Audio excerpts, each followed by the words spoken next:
What's happening, everyone? My name is James Lynch, and this is the Fanatics View Hockey Show. Thank you so much for tuning in. If you guys have any questions, post them in the chat. I'll get to every single one of them I can. We're going to talk all things NHL free agency today. Sorry I'm late today. I got to figure this schedule out for the summer. My kid's got a summer camp, and it starts right at 9 Pacific, 12 Eastern. I thought I could just drop him off. Apparently you can't, so I got to figure that out for next week. But thanks for joining me. I know it's been a couple weeks. A lot has happened since then. Obviously, we have a Stanley Cup winner in the Florida Panthers. We're talking free agency today. There's a lot going on right now, but first and foremost, like we always do on this show, let's take a look at some of the content that is up on the Fanatics View channel right now. My guy Taylor working around the clock to give you guys the best content. And this is what I love. I talk about this all the time on the show. Everything is in one spot. So you've got some Vancouver Canucks media availability. Denton Heinen, Derek Forbert joining the team. You've got Chris Tanev talking about his call or his move signing with Toronto. Brett Pesce. You got Ron Francis talking about the moves that the Kraken have made in the offseason. We'll talk about them in a little bit. Of course, Steven Stamkos, the big news, him going to Nashville. So the nice thing about this channel is you get a lot of the teams here at once. You don't have to go to the individual pages. Also, we got a lot of stuff from the draft. I was there on the front lines getting to get some of the media scrums from that availability. We got a full one here with Macklin Celebrini. I shot that entire thing in Vegas, which was awesome. I'll tell you guys a little bit about my draft experience a little bit later. But yeah, we got a lot of stuff here, which is great. So again, support the channel, check out the content. You have everything you need here in one, YouTube channel. So it's really great. Let's look at the poll question. I was going to ask you guys, who do you think won NHL free agency so far? Obviously, we still have some time, but day one, very busy. I think over $1 billion spent in terms of overall salary. And right now in the community tab, you can see I gave you a couple different options. I'm going to go with Nashville. And right now they are second place. Edmonton Oilers leading the way at 41%. The Florida Panthers 13%. Nashville at 38%. We also have a few options in the comments. Let's read those. Vancouver Canucks put on there as well. I thought the Canucks had a good offseason. We can talk about some of their moves in a second. For me, it's Nashville just because they have drastically changed their franchise by getting Steven Stamkos, by getting Jonathan Marchessault. So to me, that alone is, makes them the winner of this so far. I mean, we'll have to see how everything else sort of unfolds, but I like the moves. I think the contracts in terms of, the ages and everything, it's a tad risky, because again, you're paying Stamkos $8 million. Like, how much is he going to live up to that? I mean, still a great player. Marchessault, 33 years old, so a little bit on the older side there. That's maybe the only concern, but I think overall, no two players will have a bigger impact on their teams than Steven Stamkos and Marchessault. So for me, that is Nashville Predators as far as one of the winners. Let's look at some of the other moves that were made. We'll actually get the the free agent tracker up here, and we can kind of talk about that a bit. Hold on, free agent tracker. Yes, we can go through some of the moves here. Actually, this is great on NHL.com. They have it by team, so we can go through every team if you want, unless you guys have some questions. I mean, no point in talking about the Florida Panthers. It's kind of old news as far as them winning the Stanley Cup. They get it done in Game 7. They shut it down. They did a great job shutting out the Oilers. Sam Reinhart getting the winner. Of course, I put the Panthers on that list of free agent winners in terms of keeping guys like Sam Reinhart. So, they ended up getting a lot of the players that they wanted back at reasonable prices. So that's very good too. But yeah, shout out to the Florida Panthers for getting it done. First Cup win in franchise history. And a lot of good things that have kind of come out of that. So let's look at some of the winners, in my opinion, from free agency. And then we'll go through maybe the team-by-team look here. So the Florida Panthers, let's look at some of the names that they re-signed here. I'll bring it up as well. So if you look on it here, we have a look. By the way, get your questions in now, guys. We got lots of time, obviously. You can see Kulikov re-signing. They've got Boquist signing as well, 1-year contract. Lundell, pretty reasonable contract for him. So they got him. I don't see Reinhardt on here, but I guess they, I don't know. They haven't put that on there, but yeah, so a lot of good moves there by the Panthers. Let me just find what Reinhardt ended up coming in at. So Reinhardt, maybe it's not official yet, but maximum 8-year deal before midnight deadline. So yeah, I got a career high, 94 points, 10 goals and 16 points across 24 playoff games. So that was a big move too. I mean, as a Canucks fan, I would have liked to see Reinhardt get signed by us because, obviously he's from the area, but good for the Panthers. They've kept most of their team in check. They did lose a few names. One being Oliver Ekman-Larsson, who I saw the Leafs sign. I don't think he's worth 3.5 million. We'll see how the Leafs end up using it. But yeah, so far so good. A couple other names had left, but names that I think they didn't need to keep. So yeah, the Panthers for sure won. Let's go take a look at the Nashville Predators. That's another team I mentioned, or it's my team that I thought definitely won free agency as far as what they were able to do. So they get Stamkos, Marchessault. And Brady Seckel. I believe that's how you pronounce his last name. That was another good addition for them on the back end, because obviously losing Ryan McDonough, they traded him back to Tampa Bay, so that was very big as well. Re-signing Alexander Carrier, I thought was good. Scott Wedgwood, formerly of the Dallas Stars, signing with the Predators to back up UC Saros, who they have re-signed as well. And yeah, so again, Nashville coming in, I think they looked at that Vancouver series and said, we need some more size, we need some more skill. They're certainly going to be a much better team next year. Guys are taking pay cuts to play in Edmonton.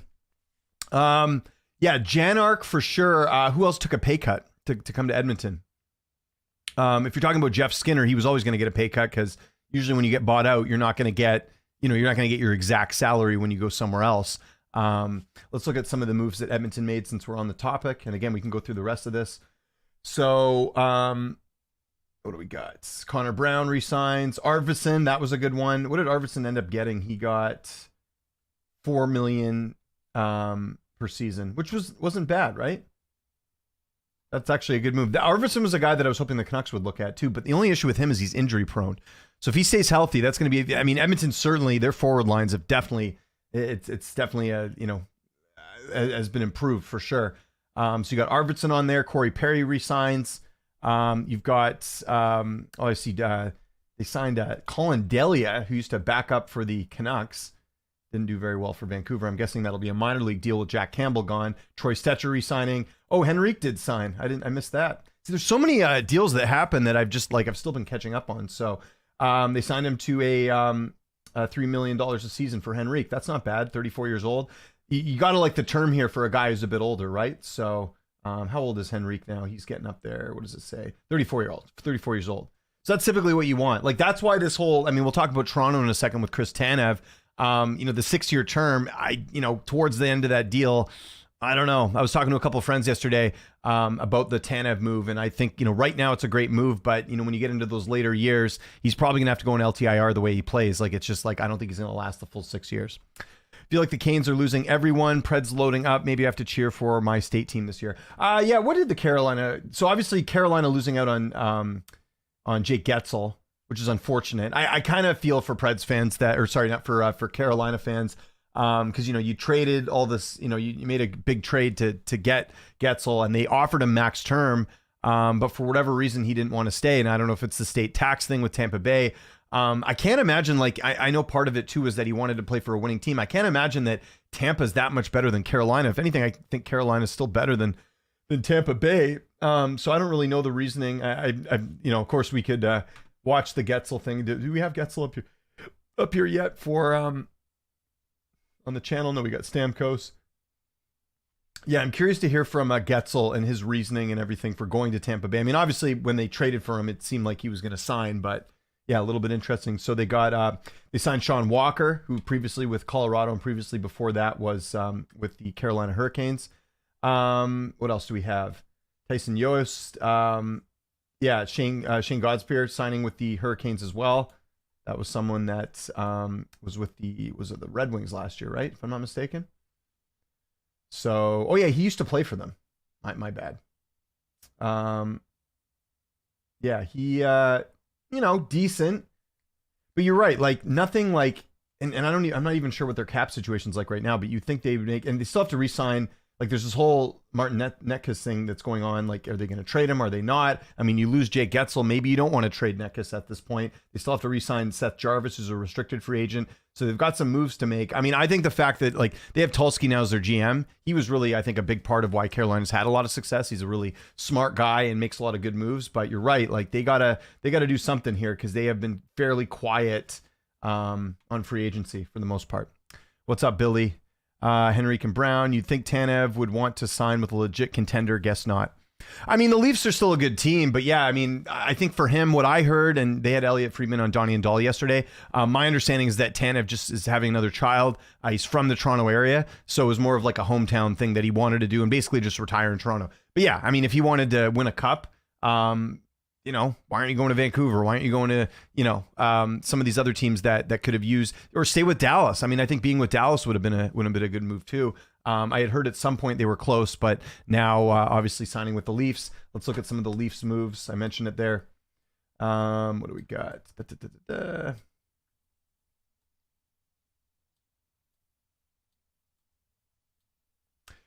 So yeah, they get Tanev, Ekman Larson. Murray signs as well, and then they get a bunch of other names for just on 1-year contracts. So yeah, Tanev I love. I think that's a good move. I mean, the term, 6 years, I think that's one of the only ways they could have ended up getting him. I don't know if a lot of other teams would have gone the 6 years on the contract. So there's that part of it.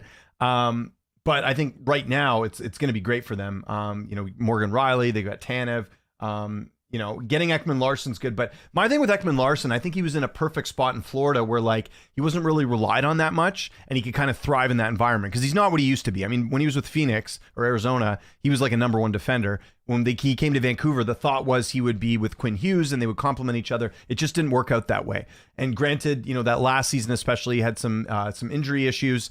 But again, Vancouver parted with him pretty quickly and decided to use that cap space for other stuff, which ended up working out well because they obviously went to Game 7 last year. But my issue with Ekman Larson is they signed him to a $3.5 million deal. And how many years is it? It's a couple of years, right? What do we have? Ekman Larson, 4-year, $14 million contract, 3.5. I'm sorry, that's not a good move in my opinion. I don't think anyways. I just don't think Ekman Larson is what he used to be. And I think that, to me, you sign a guy like that to a long contract to close to $4 million as someone you can really rely on. I don't think that's what he's made for. I think he's a guy that you use as like a bottom pair guy that you use in sort of situations where if someone's hurt, you can step up or whatever, but you don't want to rely on him as like a top pairing guy.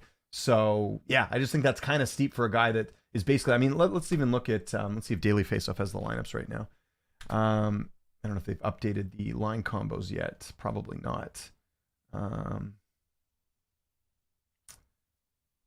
So like, okay, kind of my reasoning for this is this. You got Ekman Larson coming in at almost $4 million. He's your second pair defenseman. I mean, I just don't think he's that guy. I might be wrong. I mean, he might thrive in Toronto. I don't know, but I'm just telling you. And granted, he's on a much better team in Toronto than he was on Vancouver. But when he played for Vancouver, I should say. But like, I don't know. I think that's a bit risky here, giving him that much money and that much term for 4 years. It's pretty crazy that Oliver Ekman Larson is still being paid by two other teams, with Arizona and with, I guess Utah now, and the Canucks, just to play, and now he's making 3.5. So that was the one move I didn't like. Tanev I'm fine with. Like, again, like I mentioned there, even if Tanev doesn't go the 6 years, you could probably put him on LTIR at some point, but you're going to get a couple good years out of Tanev. So yeah, certainly a different defensive core than what they're being used to. What's going on with what's his name? Actually, I wanted to double check that.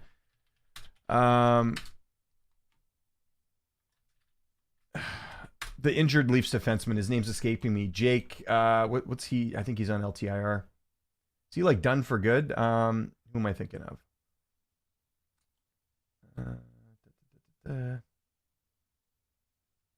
The guy they got from LA. What's his name? Why can't I think of his name here? Or is he like gone? Am I completely drawing a blank here? Who's the guy they got from the Kings? Why am I drawing a blank here? I'll go look this up in a second. But yeah, because it reminded me of him. What's his name? Jake. Why can't I remember his name? Played for LA. Was in the LA trade. I don't know. I'm drawing a blank right now, guys. You guys got to help me out here. I don't know why I'm drawing a blank on this. But yeah, much different defensive core than what we're used to seeing. That name will come to me later. I'll look it up after. What do you think of the Bunevich signing a 6-year extension with the Blues? I'm pretty surprised by this. So for a couple of reasons, Todd Diamond is his agent, and I know he came out and basically said like he wanted to play for a contender, and then he signs this deal, and it's like, is St. Louis really better than they were last year? I don't think so. They haven't really done much in free agency. I haven't really, seen them make like a ton of moves. They did unload Kevin Hayes to Pittsburgh, but I mean, they must think they can, that last year was just an off year and that they can do something here. But I think that, I think for them, they must think that it's kind of like an off year for St. Louis, and they can make a run at this. But I don't know. Like, I think for him, like, why wouldn't you? Because there was talks like just before the signing that he was gonna maybe go to get traded or be on the trade block, right? So I don't know. I think, listen, if you think that the Blues are going to be a playoff team, then yeah, sure, it makes sense. But, and what did they end up signing him for? I know it was 6 years, but let's go down to St. Louis. Pavel Snavich. So 6-year contract extension. What was the AAV on that? $8 million. Yeah. So yeah, it's a little interesting because like as far as what I think St. Louis is doing, they're trying to do like this rebuild on the fly, if I'm not mistaken. Like I would almost be in favor of them just doing a full rebuild because whatever they're doing, it's not working. I think they've lost a lot of those key players from 2019. They've got an older roster. I would look at a rebuild. They're trying to do this rebuild on the fly. So I guess if that's your mandate, then yeah, that does make sense. But that's sort of saying that as well. Jake Muzzin, that's who I'm thinking of the Leafs for sure. So is he retired? Like what happened to him? I know he had a bunch of injuries. He didn't play at all last year, but yeah, it's weird they didn't have him listed on their roster. So I guess he must be on LTIR. He's 35 years old. That's what I was thinking of. Sure, OEL will be sheltered on the third pair and run their power play. I'm still saying even for their third pair, like I think like my whole thing is you're paying a third pairing defenseman $3.5 million. That's too much. That's one of the reasons that the Canucks didn't sign Zadorov was because it's like you're going to be a third pairing defenseman. We're not going to pay you $5 million. It doesn't make sense. So I just wonder, like I know 3.5 is not that bad, but I just think that like 4-year deal, $3.5 million. I don't know. I just don't think OEL's fit for that role. Even as a third pair. Like I just think he's like an extra guy at this point. I don't think he's a guy you can really rely on. He's working in the front office. Oh, is he? Okay. So I didn't know that. That's interesting.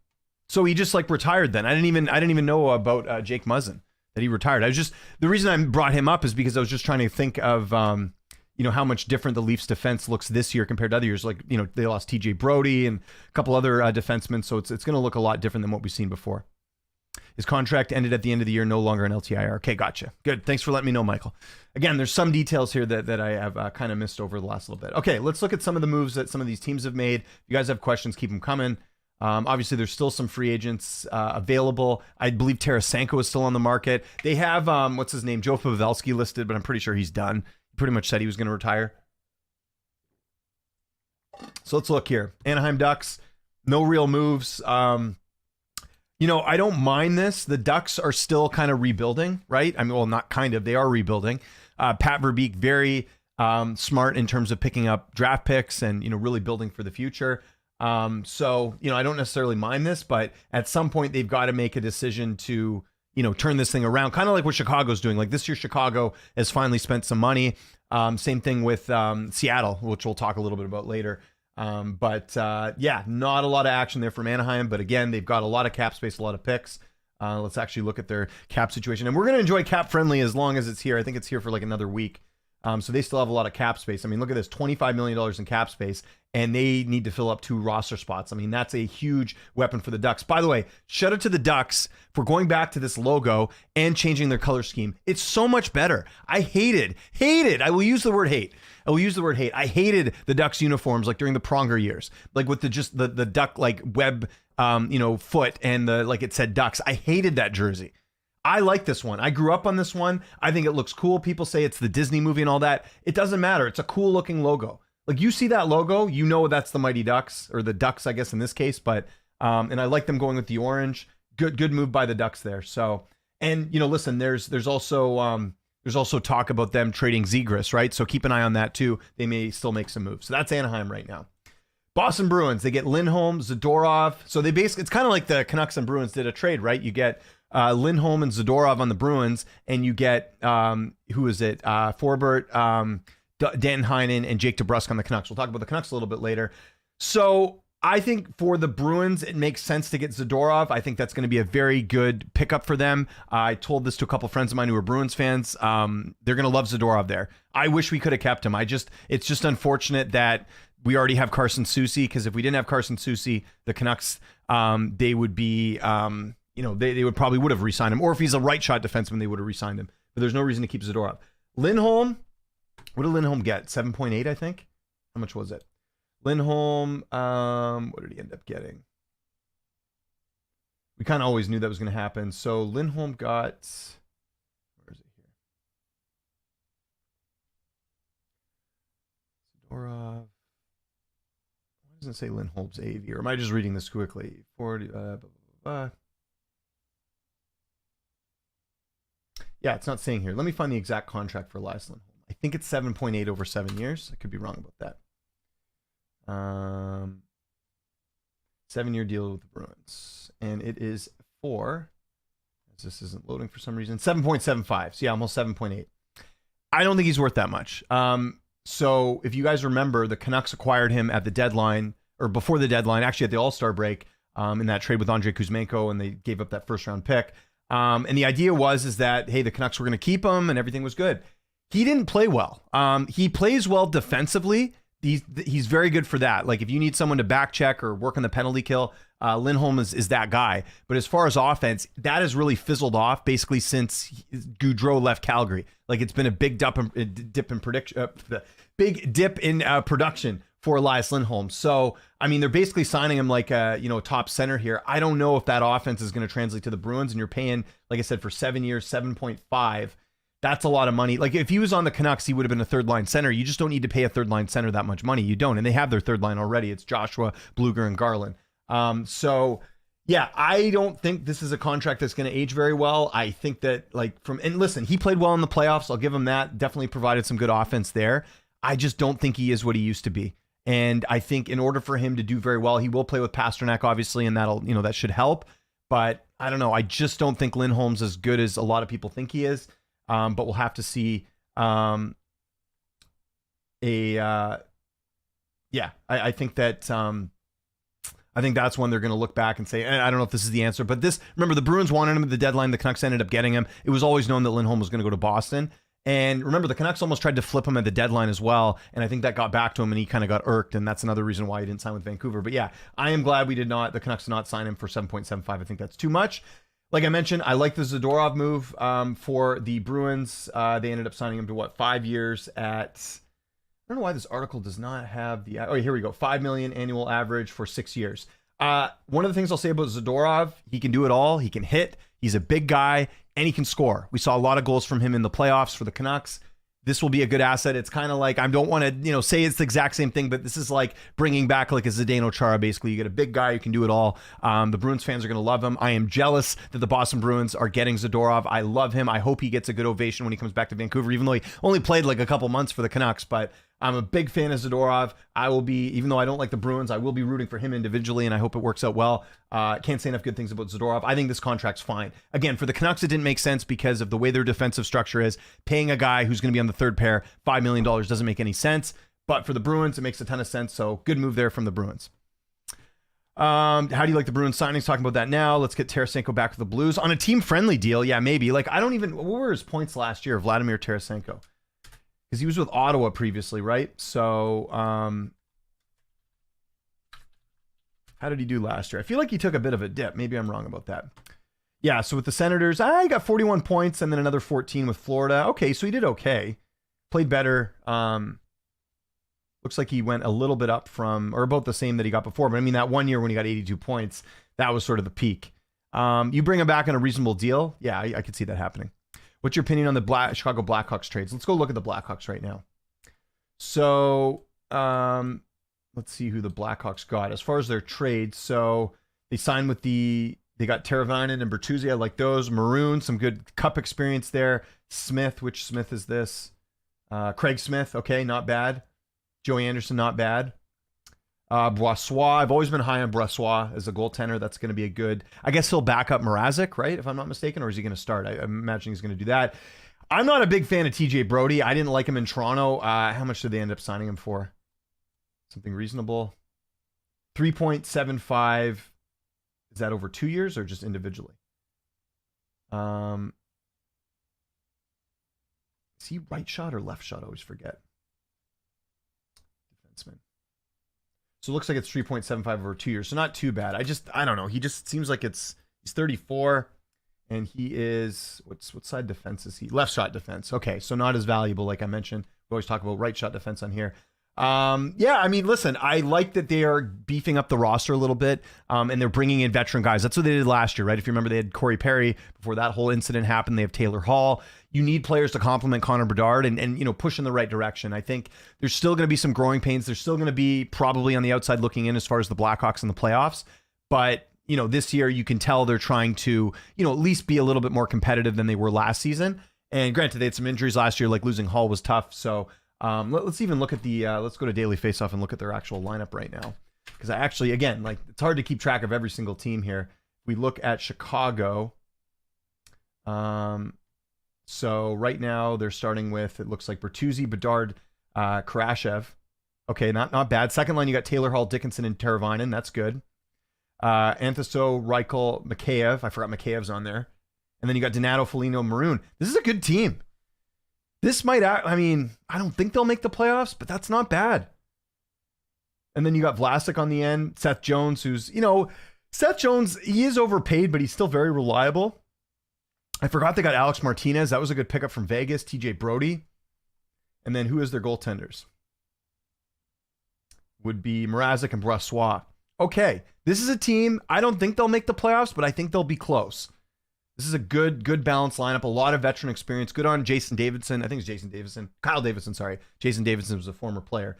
Kyle Davidson, good job kind of beefing up the roster. So to answer your question, Brian, I'm liking the moves that the Hawks did. I think they did a lot as well. Do you have any game used sticks or pucks? I have a used game stick from Kirk McLean, who used to play goaltender for the Canucks somewhere at my dad's house. I think the Bruins will win the cup next year. Let's go look at their lineup.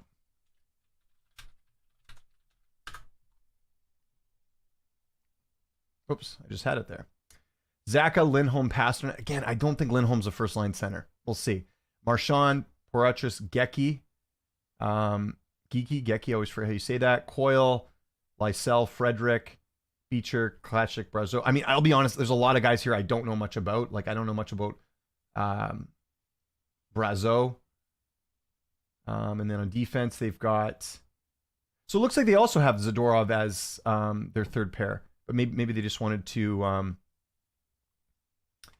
looks like Zadorov also is on a sort of a third pair thing here. Andrew Peak, Carlo.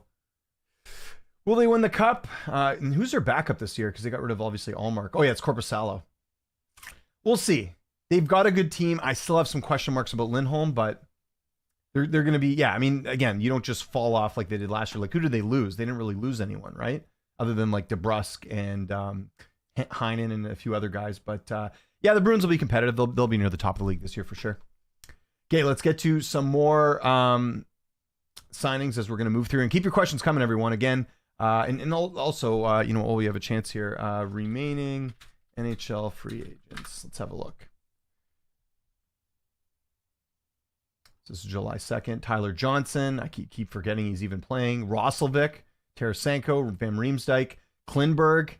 So he might have to, he just fell off a cliff last year. Justin Schultz, Ryan Suter, and Antti Ranta. I saw the Wings sign Jack Campbell. Good luck with that. These are some of the notable free agents that are available. Good to know. Let's go through the rest of the free agents signings here. So what did we cover? So we mentioned the Bruins, Jason Zucker, 5-year contract, Sam Lafferty, formerly of the Canucks. Didn't Lafferty get $2 million, I think, or $1 million a season or something? He got, $2 million a season. He wasn't very good for the, you would see, I shouldn't say he wasn't good. He had moments last year for the Canucks, but didn't play amazing. Reimer in net. Still got to re-sign Peyton Krebs. Yeah, Buffalo's another team. They made a few moves, but nothing really impactful. Them getting rid of Jeff Skinner, I think, is good. They've got some cap space now that they can weaponize. And listen, if you're a team like Anaheim or Buffalo that has cap space, utilize it. Try and take on bad contracts. Get draft picks. They got $18 million in cap space, but they still need to sign a few more players. So maybe not as much as say, Anaheim has, right? Okay, so that's the Sabres, the Flames, Anthony Mantha, like that. Got it, again, Vegas getting Mantha at the deadline, and they don't even keep him.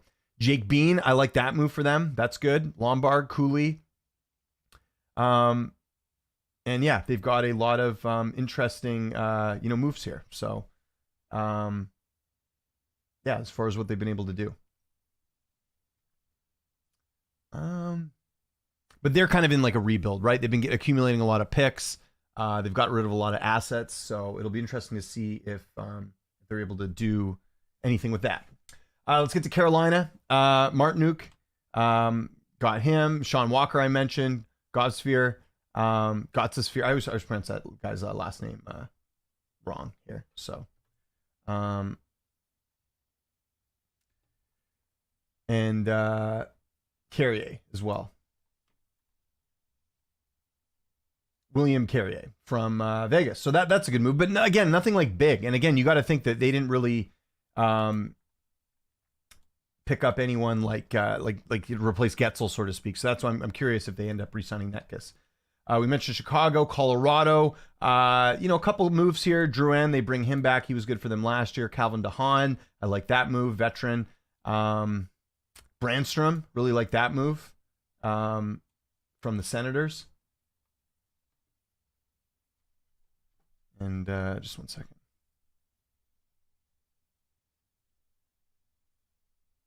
Just 1 second, guys.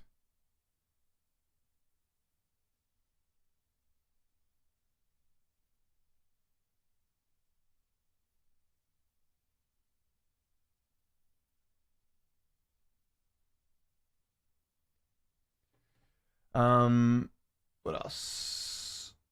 Blue Jackets. I like this move. Sean Monahan, reuniting him with Johnny Gaudreau. Good move there. Still got to re-sign Cole Sillinger.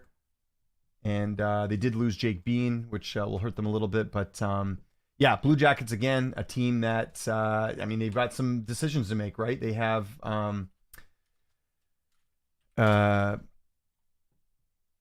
Patrick Laine wants out, right? But who's going to take that contract? And they've got 17 guys signed with $18 million of cap space, so they got to figure some stuff out here too. So that'll be interesting. You got a few more questions as well. Do you think the Blackhawks overpaid for Bertuzzi? I think it will be hard to move with that salary. Let's see the Bertuzzi contract, shall we? I'm not that big on Bertuzzi personally. So let's see. Bertuzzi signs at...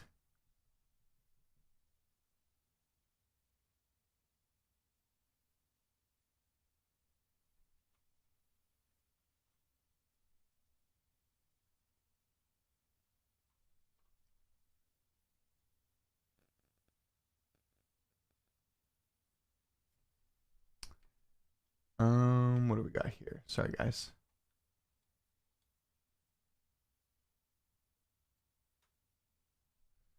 Man. Okay, let me look at a different article. I hate when they don't like put it in the fine print here. 22 million. Okay. So how much per season?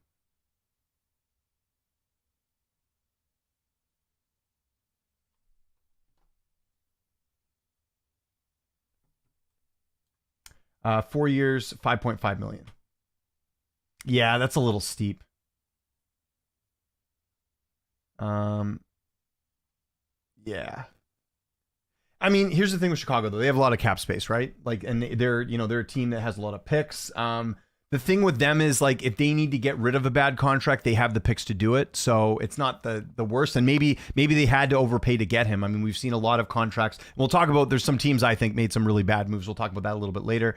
But yeah, they seem to have a lot of draft picks, so they can probably get out of it. Like, look at the Canucks. They had to unload a second-round pick to get rid of Makheyev's contract. So there you go. What's a team that rockets up the standings next year like the Canucks did this year? So we're using the model of like a team missing the playoffs and skyrocketing next year. I don't think there's any teams that come to mind as far as like skyrocketing up. I mean, like Nashville will be better, obviously. But yeah, we'll have to see.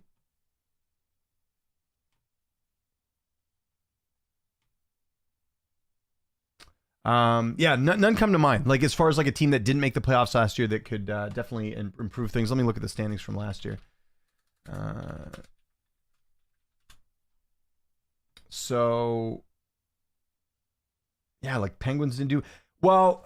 I mean, they made the playoffs last year. I was gonna say the Capitals because they've made some like big moves as well, but probably not. And then in the Western Conference, yeah, like there's no like teams that missed the playoffs that I think are like the Flames aren't gonna do anything. Blackhawks, Coyotes, Wild. yeah, I don't really see a team that sort of fits that mold. All right, let's keep going through the free agent signings here. The Dallas Stars signing Lyubushkin to a 3-year contract. Look at it here. From the Leafs, 3.25. That was someone that the Leafs got at the deadline from Anaheim, if I'm not mistaken. Duchesne re-signs with them for a 1-year contract, which is odd because like you figured that, which I think was the exact same contract he had last year. Surprised he didn't try and get more term. Sam Steele, like him a lot. That was a good move for them. Dumba, that was one that kind of flew under the radar. So Dumba previously with Minnesota, with the Coyotes last season, and then got dealt to Tampa Bay. So 3.75 is he's a bit older. That's the only thing. So I don't mind that it's a shorter term. And he's 29 years old. So yeah, I don't mind this move at all. I think they needed to do that with Tanev gone, right? Who else? And then they don't have it here, but they signed Casey DeSmith as, I guess, to back up since Wedgwood left. They're signing Casey DeSmith. I like DeSmith. I thought he played relatively well last season with the Canucks. I know the Canucks were actually looking to bring him back. You only signed him for $1 million. Don't mind that move at all for the Dallas Stars. Okay, this is a team that I think I'm surprised they haven't done more, and they really, this, I think if you want to talk about a loser from free agency, it's the Detroit Red Wings. So you signed Cam Talbot, who I like, again, hopefully they're not paying him $2.5 million a season. Man, I don't know. I don't know about that. I mean, part of the reason LA moved on from him is just because, he can't get it done when it counts. They got Jack Campbell. Gustafson, they signed him from the Rangers. So don't mind that at all. But yeah, I mean, this is a team that we've heard for years. Yzerman's a genius and all this stuff. And they have, obviously a lot of, actually, I think they relatively have a decent amount of cap space. But yeah, they got 20 million cap space and they still got some more roster spots to fill up. So they got some decent cap space, but it's like they didn't really do much. Like these are all sort of lower tier signings for the most part, right? They still got to re-sign Lucas Raymond and Sider as well. So we'll see what that looks like. But yeah, so and are they really going to go with Talbot and Campbell? I can't imagine. Let's look at the lineups here for the Red Wings. This is good for me, too, because it kind of gives me a little bit to kind of look at here. They did re-sign Patrick Kane, which was a bit surprising. So who do they have in net? Oh, yeah, Alex Lyon. I forgot about him. Cam Talbot. Ugh, I don't know about that. Will Detroit, Buffalo, and Ottawa, Montreal still suck hard? I don't know about Montreal. I think they're kind of coming into their own. You saw they re-signed Yuri, that first overall pick they had, to like an 8-year deal. Buffalo, I think, can do some things with the cap space they have now. Detroit, I don't think Detroit will suck, but I think they'll be kind of where they were. And Ottawa's, basically going through a transition as well. They got rid of Jacob Chychrun for nothing. Think about how much they gave up for Jacob Chychrun and what they got in return from Washington. But they got like Nick Jensen and a pick. That's nothing. Sounds biased, but probably the Devils on Bet365. They're second favorites to win the cup. Yeah, again, let's go look at what the Devils did as far as free agency. Actually, that might not be a bad pick because they did miss the playoffs last year, and part of that was injury. So they got Pesky and Brendan Dillon. I think they overpaid a little bit for Brendan Dillon. Tatar, Colin White, Hardman. They got their goalie now in Markstrom. That alone will make the Devils better. Like they haven't had a good goaltender since Bordeaux, basically. Right? They had Corey Schneider for the bit. They had, Mackenzie Blackwood. But now they've got Markstrom. As long as Markstrom's healthy, if he's healthy, they'll probably make the playoffs. But he's older, right? Like Markstrom's not a young guy at this point. Let's look at the Devils line combos. Because again, pretty good team. They got rid of John Marino. So look at this. They've got Pallet, Heischer, Bratt, Mercer, Hughes, Meyer. That's great. Tatar's on your third line with Halla, Lazar, Cotter, and Vanson. And then on defense, Dougie Hamilton, Luke Hughes, Pesci, Dillon, and Netpick. So again, they're paying a guy in Brennan Dillon $4 million to be your third pair defenseman. That's a lot for me. Personally, I think that's too much. But again, we'll see if that pays dividends. He's a big physical guy. And then in net, they're going to have Markstrom and Jake Allen. That's not bad, but they're also older, right? How old's Jake Allen? Jake Allen's, I think, late 30s. Jake Allen is 33, and Jacob Markstrom is how old? 34. So this will get them through the next couple of years, but they got to look ahead to the future as well. Like you're only going to get number of seasons out of both these guys at this point. So yeah, you know what? That's not a bad choice as far as them doing stuff, because when Jack Hughes is healthy, they are a lethal team. They look great, and they certainly did prior to his injury. Do you think the Panthers are still at the top of the tier of the NHL? I do. Yeah, let's look at their roster as well. So pretty much the same team, right? Verhaeghe, Barkov, Reinhart, Bennett, Rodriguez, Tkachuk, Luosterainen, Lundell. Looks like Sandwich. I don't know how you say that last name. Entwistle, Nosek, and Boqvist. You got Forsling and Ekblad, Kulikov, and Mikola.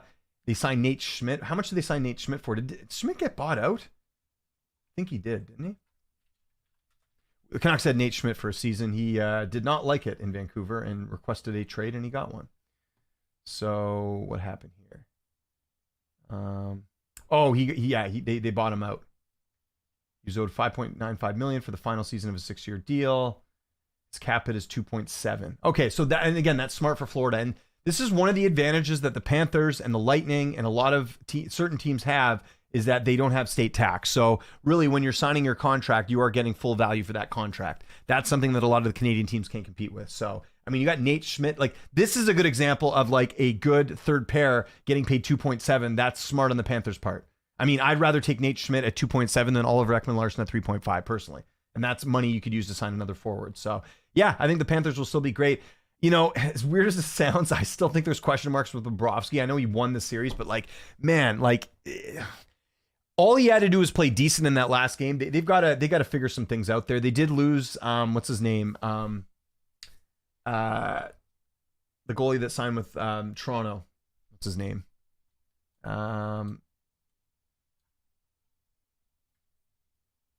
Who's the goalie that signed with Toronto? Why can't I think of his name? Who's with the Panthers last year?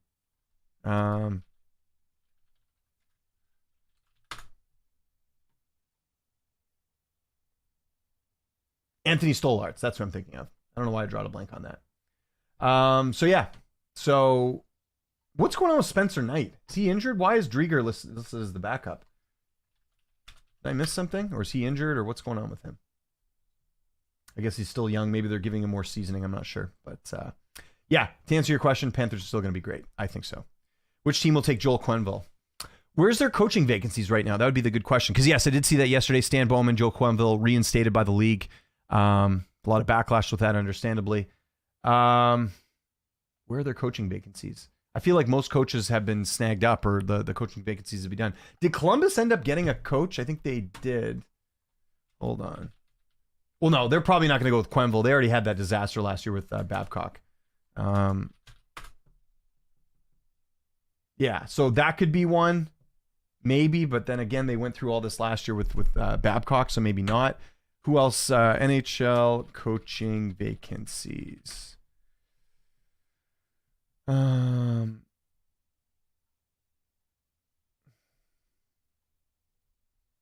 I mean, this is a bit of an older article. The Sharks got their guy. They promoted that assistant.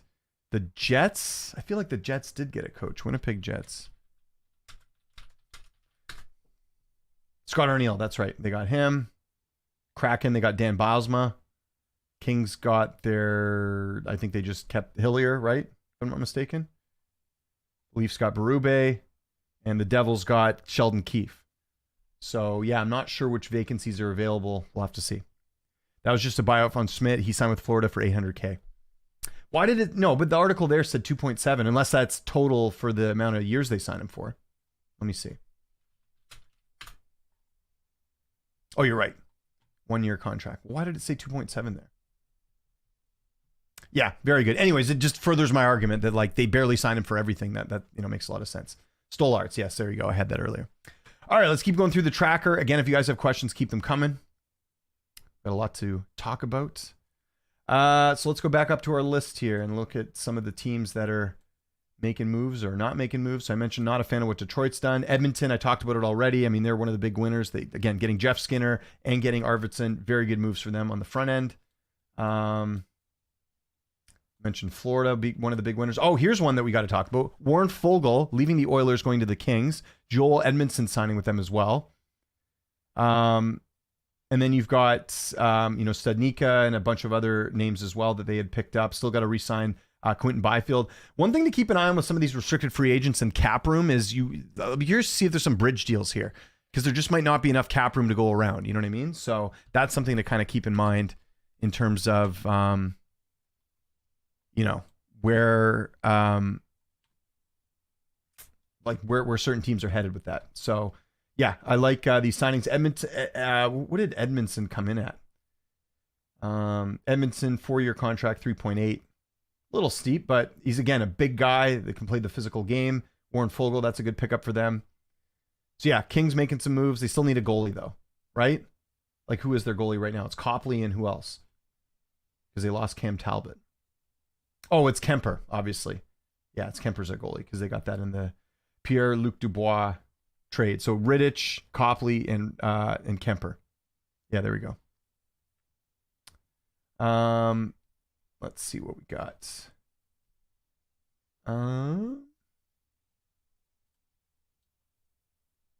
So Minnesota Wild, they're in cap hell right now. We talked about this, I think, the last time I did this show. So they can't do a whole lot. If you look at the Wild right now, what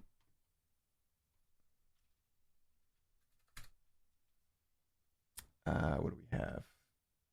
Cap friendly.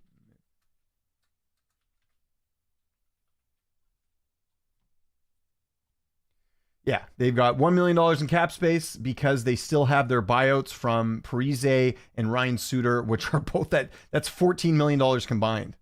It's crazy. It'll go down next year, but man, this year's like a write-off for them, so they can't really do much of anything. They still have a good team. I mean, it's not like they're not terrible, but are they a playoff team? Probably not. Let's go take a look at Minnesota right now. Kaprizov, Rossi, Zuccarello, like that. Boldy, Eriksson. I love Eriksson Ek. That was a guy I was hoping the Canucks could maybe pry out, but he looks like he's signed up pretty good. And yeah, and then the defense, Brodin, Faber, Middleton, Spurgeon, Bogosian. I forgot Bogosian plays for them. And then in net, they've got Gustafsson and Marc-Andre Fleury. So there we go. Yeah, probably not a playoff team.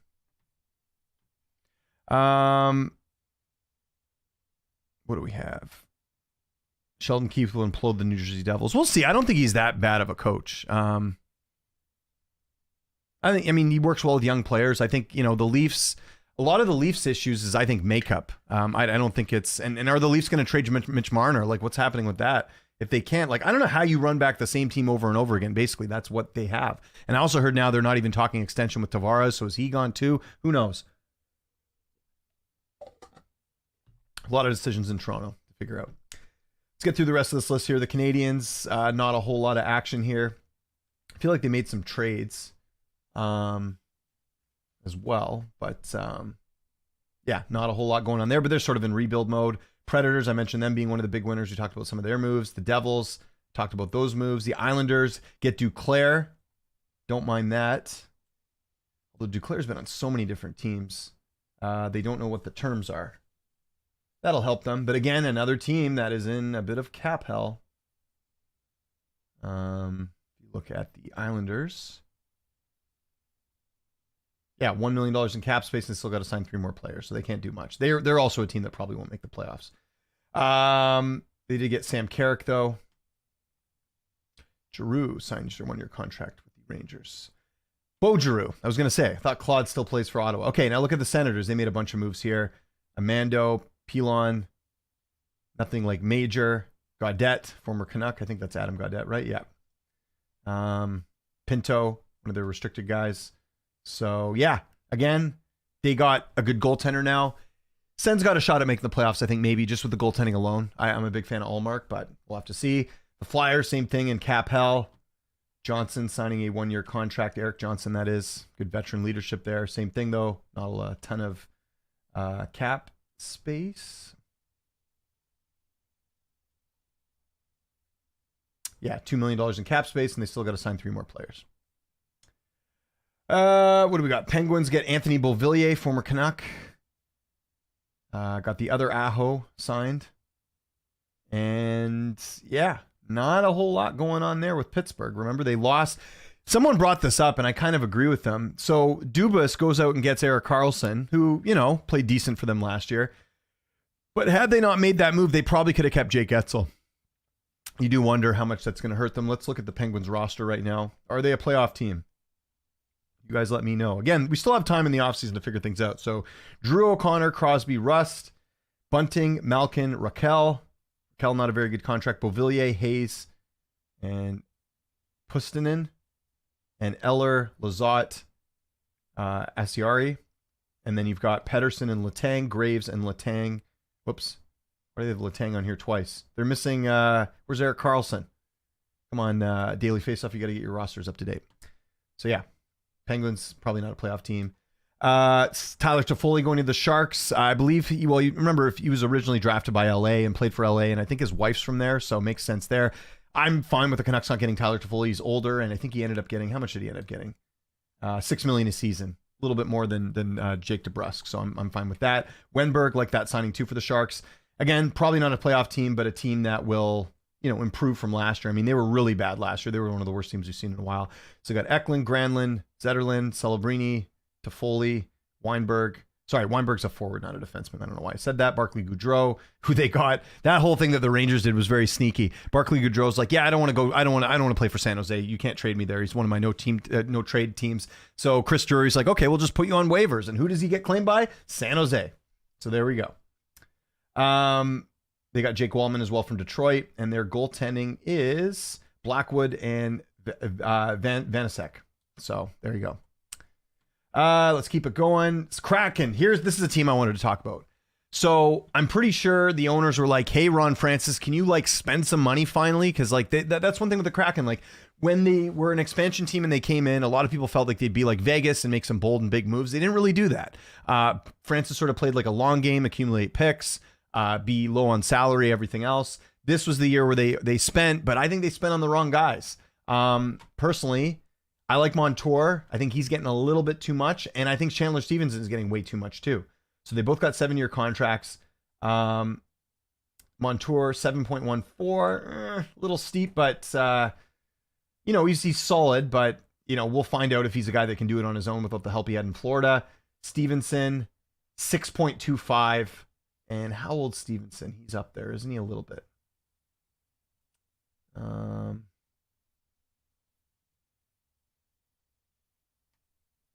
Yeah, did well for the Golden. By the way, the Golden Knights, we'll talk about them in a sec. They barely done anything. How old is Chandler Stevenson? I'm not seeing it here. He's 30. So, again, when you get to that 30-year range and you're signing contracts, a little bit tough. So, yeah, not a fan of what the Kraken did. I think they overpaid for both guys personally. And they still got to re-sign Matty Beniers, who I saw at the NHL draft, which was cool. The Blues, we talked about them a little bit. Not a ton of moves. I do like the Matt Joseph, I think it was Matt Joseph, trade. Or sorry, I'm getting him mixed up. Didn't they? Yeah. They brought in Matthew Joseph. They also signed his brother as well. Tampa Bay, obviously the big one for them was Jake Getzel. They're going to be a great team. Let's go look at Tampa's roster this season. They have much improved. I mean, Getzel's an upgrade over Stamkos. So look at this. Getzel, Point, Kucherov. That's probably the best line in the NHL right now, right? They did lose some key players, though, trading Sergachev. They bring back McDonough. That'll help. But, look at this last pairing here. Moiser and Perbix. Not so sure about that. The Maple Leafs, again, I mentioned them getting Tanev and Ekman-Larsson and Domi. I mean, Domi's got to come back. There's the history there with the team that makes sense. Utah making a few moves, giving Ian Cole a 1-year contract with $3 million. Again, the Canucks were not going to sign Cole to $3 million. Still could, still need to make some room here. Let's look at what Utah's lineup looks like, and we'll also look at their cap space. So you can see here, Utah, Keller, Hayton, Schmaltz, Cooley, Dylan Gauthier. Yeah, pretty decent team.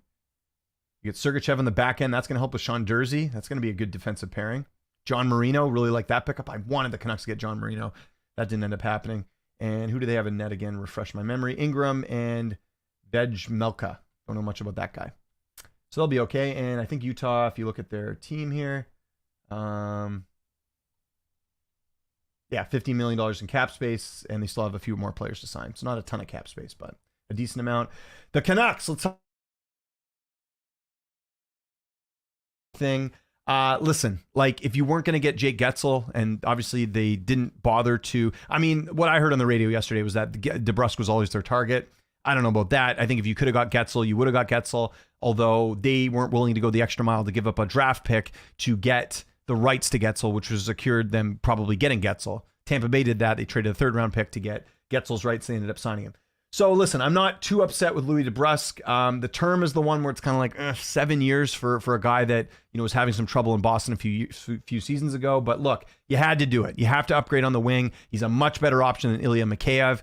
Elias Pettersson, you invested all this money in him. Last year with his big contract, he's got to get going. He was a no-show in the playoffs. He was a no-show in the second half of the season.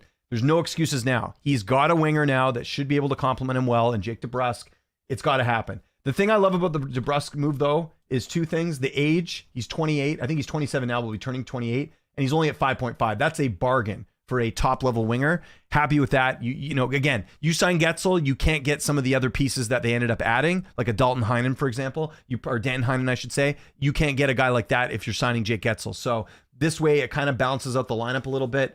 I like the DeBrusk move for the simple fact that at least they're upgrading over there, and they can't afford to make a trade. They don't have any assets to get a good winger here. So DeBrusk, you get him for free, that's fine. Like the Forbort signing as well. Apparently he trains with Brock Besser in the offseason, so there's already a friendship there, and he's obviously a former teammate with DeBrusk and Heinen as well. So don't mind that. Dan Heinen, I know the Canucks have been wanting him for a couple of years. You know what's crazy? They almost had him a few seasons ago. There was rumors about him doing a 1-for-1 when he was with the Ducks with Jake Virtanen, and they never did it.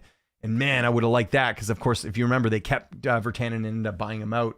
But yeah, he's from Langley, local kid. Excited to see him on here. And, from everyone that I've seen and stuff that I've seen as well, there's potential for him to play on some of the top lines as well. There's some skill there. So he played really well last year in a PTO with Boston. Like that move as well. Also like this Kiefer Sherwood signing. So they had a great quote yesterday from Patrick Alvin talking about Quinn Hughes being very thrilled to have Kiefer Sherwood on the team because he said, quote unquote, he pissed him off in the Nashville series. So they pick up a really good fourth line player at a reasonable price here. A lot of the signings you're seeing here are guys that have, skill, grit, players that will fit in Rick Tocchet's system. I think that's a key thing. A lot of people were upset they signed Vinny Desharnais from the Oilers for $2 million, but my understanding is that Tocchet, Gonchar, and the coaching staff feel like they can mold him into a better version of the player that they're getting. And he's a big guy, 6'7". So that is a good move as well. So yeah, I liked all the moves. Again, I know people wanted Getzel, but I don't mind DeBrusk as a second option. And I think there will be improvements with Pettersson this season as they try and gel together. And listen, it's nice to get some Canadians on the team. It's been a primarily American and Swedish team. So to get, Canadian guys like DeBrusk and Heinen, I think is great. And Desharnais as well. And then this Yuri Patera guy. So my understanding is the goalie coach for the Canucks, Ian Clark, identified this player as someone that he thinks that they can mold into a, good goaltender. So he will be, my understanding is I think he will be starting in Abbotsford for the AHL team because, I don't know how you don't do Seelovs and Demko this year as a 1-2 combo. How do you put Seelovs in the minors after what he did in the playoffs last year? I don't think you can. So he's, how old is he? I think he's relatively young as well. I think the idea here is you have some extra insurance. I think they would have liked to keep Casey DeSmith. Look, he's 25, good little buffer. If they can make him into something better than what he was, he played mainly for Henderson, which is Vegas's AHL affiliate. I think, and it's two-way as well. So that's another good thing. So you don't have to worry about waivers or anything. You can send him up and down. Because I think let's be honest here, and I even feel this way. I think there's a bit of a concern with Demko's health. If he can't stay healthy, this could be a guy that could step in and help out Seelovs if Demko goes down. So I like the move here as well. And the Canucks have been, say what you want about the Canucks. They've been one of the best teams in the league for developing goaltenders, dating all the way back to Jacob Markstrom. Remember, Markstrom at one point was thought of as an additional piece to the Luongo trade. He ended up being a great starter, and obviously we've seen what he's gone on to since then. You look at Thatcher Demko and what he's been able to do. Arthur Seelovs, Ian Clark is an absolute wizard with goaltenders. Very excited to see what happens there. So yeah, I'm happy with what the Canucks have done. Better than doing nothing, and they have cap space. And there's some, I was reading the article yesterday in The Athletic. There's a school of thought that they might end up taking on some bad contracts or some draft picks just to facilitate some things and have some flexibility, which is something they haven't had in years. So I'm liking what the Canucks are doing. Quickly, let's go through the rest of this list, and then we'll get some questions, and we'll get out of here soon. The Golden Knights, not a whole lot going on. They kind of made their big trades at the deadline, right? Getting, Timo Meier and not Timo Meier. Who did they sign? Why am I drawing a blank here? Sorry, guys. I get old.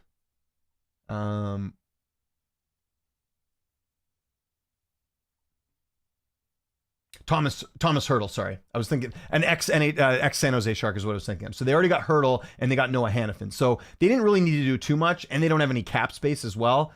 So Vegas bringing in Samsonov on a 1-year contract who did not play well in Toronto last year, and then a couple other guys don't know much about. So yeah, Vegas very quiet, very uncharacteristic of Vegas. They did lose Mantha and a few other names as well. Carrier, Marchessault, Martinez, who else? Chandler Stevenson.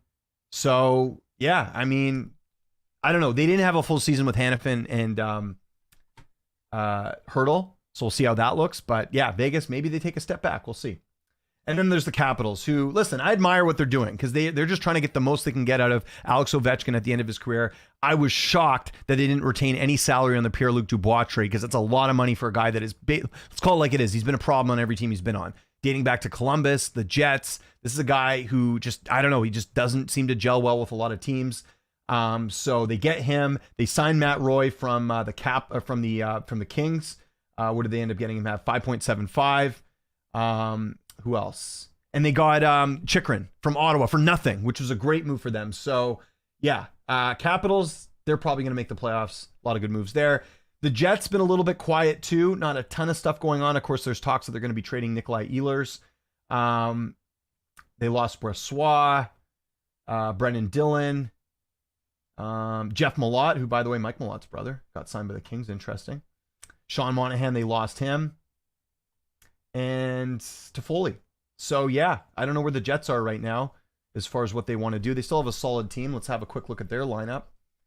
But a little bit different than last year. They certainly took a bit of a hit here. So they got Connor, Scheifele, Velarde. Velarde was such a good pickup for them, though, in that trade. How hilarious is that the Kings basically got Darcy Kemper for, like, getting rid of all these picks and Velarde and everything else. Yeah, they're still a well-balanced team. You know, Mason Appleton, big fan of his play.